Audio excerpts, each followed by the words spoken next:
კუბა მსოფლიოს ერთ-ერთი ყველაზე გამორჩეული და წინააღმდეგობრივი სახელმწიფოა, რომლის ისტორიაც კოლონიალიზმს, რევოლუციებს, ცივომსა და საერთაშორისო პოლიტიკურ დაპირისპირებას უკავშირდება. კარიბის ზღვის ეს კუნძული საუკუნეების განმავლობაში ესპანეთის კოლონია იყო და მისი ეკონომიკა მთლიანად შაქრისა და თამბაქოს ექსპორტზე, ასევე მონურ შრომაზე იყო დაფუძნებული. მას შემდეგ, რაც მე-15 საუკუნეში კუნძულზე კოლუმბი ჩავიდა, კუბა ესპანეთის ერთ-ერთ ყველაზე მნიშვნელოვან კოლონიად იქცა. თუმცა მე-19 საუკუნეში, როდესაც ლათინური ამერიკის მრავალ ქვეყანაში დამოუკიდებლობის მოძრაობები დაიწყო, კუბაშიც გაჩნდა თავისუფლების იდეა. ამ პროცესის მთავარი ფიგურა გახდა ხოსე მარტი, მწერალი, პოეტი და რევოლუციონერი, რომელიც კუბის ეროვნული გმირის სტატუსს დღემდე ინარჩუნებს.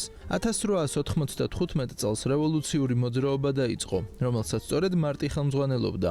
ომი განსაკუთრებით სასტიკი აღმოჩნდა, ხოლო ესპანეთის არმია მოსახლეობის წინააღმდეგ მძიმე რეპრესიებს იყენებდა. საბოლოოდ კონფლიქტში ამერიკა ჩაერთო. ჰავანის პორტში ამერიკული სამხედრო ხომალდის აფეთქებამ ამერიკას ესპანეთთან ომის დაწყების საბაბი მისცა. 1898 წლის ესპანეთ-ამერიკის ომის შემდეგ ესპანეთმა კუბაზე კონტროლი დაკარგა და ქვეყანა 1902 წელს ოფიციალურად დამოუკიდებელი გახდა, თუმცა რეალურად ამერიკის შეერთებული შტატების ძლიერ გავლენაში მოექცა. მე-20 საუკუნის პირველ ნახევარში კუბა ამერიკული ბიზნესისა და ტურიზმის ერთ-ერთ მთავარ ცენტრად იქცა. ჰავანა მდიდრული სასტუმროებით, კაზინოებითა და ღამის კლუბებით იყო ცნობილი, თუმცა ამ ბრწყინვალების უკან მოსახლეობის დიდი ნაწილი სიღარიბეში ცხოვრობდა. სწორედ ამ პერიოდში გაძლიერდა სამხედრო ლიდერი ფულგენციო ბატისტა, რომელმაც ქვეყანა ავტორიტარულ რეჟიმად გადააქცია. მისი მმართველობა კორუფციით, პოლიტიკური რეპრესიებითა და ამერიკულ ბიზნესზე ძლიერ დამოკიდებულებით გამოირჩეოდა. მიუხედავად იმისა, რომ კუბა ტურისტულად სწრაფად ვითარდებოდა, მოსახლეობის მნიშვნელოვანი ნაწილი მძიმე სოციალურ პირობებში ცხოვრობდა, რამაც საბოლოოდ რევოლუციური მოძრაობების გაძლიერება გამოიწვია. 1953 წელს ახალგაზრდა იურისტმა ფიდელ კასტრომ ბატისტას რეჟიმის წინააღმდეგ აჯანყება დაიწყო. თავდაპირველად მისი მცდელობა წარუმატებელი აღმოჩნდა და დააპატიმრეს, თუმცა მოგვიანებით ამნისტიით გაათავისუფლეს. ამის შემდეგ კასტრო მექსიკაში გადავიდა, სადაც ჩე გევარას შეხვდა.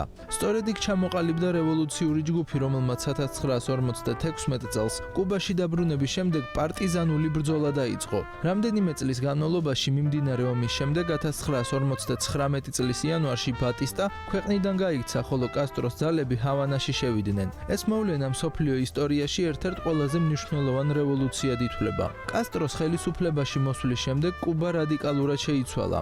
კასტრომ გაანაციონალიზა უცხოური კომპანიები, დაიწყო მიწის რეფორმა, განათლება და ჯანდაცვა უფასო გახდა და ქვეყანა სოციალისტურ მოდელზე გადაიყვანა. კუბა მსოფლიოში ერთ-ერთ ყველაზე განათლებულ ქვეყანად იქცა, ხოლო ჯანდაცვის სისტემა საერთაშორისო დონეზე აღიარებული გახდა. თუმცა პარალელურად ქვეყანაში მკაცრი ერთპარტიული რეჟიმი დამყარდა. აიკრძალა ოპოზიცია, შეიზღუდა სიტყვის თავისუფლება და ათასობით პოლიტიკური ოპონენტი დააპატიმრეს.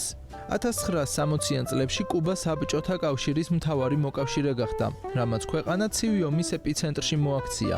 სწორედ ამ პერიოდში განსაკუთრებული როლი ითამაშა ჯონ კენედიმ. 1961 წელს მისი ადმინისტრაციის მხარდაჭერით განხორციელდა ეგრეთ წოდებული ღორების ყურის ოპერაცია, რომლის მიზანიც კასტროს რეჟიმის დამხობა იყო, თუმცა ოპერაცია სრული კრახით დასრულდა.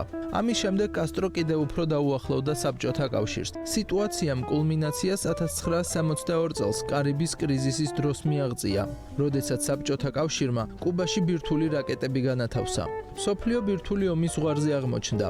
ჯონ კენედიმ კუბის საზღვაო ბლოკადა გამოაცხადა და რამდენიმე უკიდურესად დაძაბული დღის შემდეგ შეთანხმება შედგა. საბჭოთა კავშირმა რაკეტები გაიტანა, ხოლო ამერიკა კუბაში შეჭრაზე უარს დათანხმდა. ეს კრიზისი დღემდე ცივი ომის ყველაზე საშიშ ეპიზოდად ითვლება. 1991 წელს საბჭოთა კავშირის დაშლამ კუბის ეკონომიკა მძიმე კრიზისში ჩააგდო. საბჭოთა დახმარების შეწყვეტის შემდეგ ქვეყანამ საწვავის დეფიციტი, სურსათის ნაკლებობა და ეკონომიკური სტაგნაცია განიცადა.